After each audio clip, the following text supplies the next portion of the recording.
It's 10-minute Tuesday. Today we're going to paint this pretty pink popsicle in just 10 minutes. I'm going to use this pad of paper by Magnani 1404 Italia watercolor cold press paper in 140 pound 6 by 6 inches.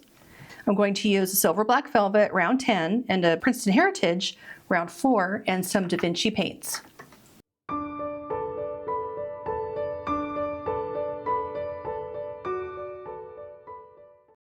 All I did was draw a U shape.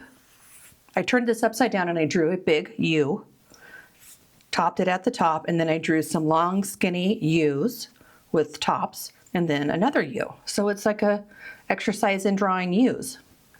I'm going to start with clean water.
Thanks for joining me to paint this pretty pink popsicle in 10 minutes. Have a great day, and I'll see you in the next video.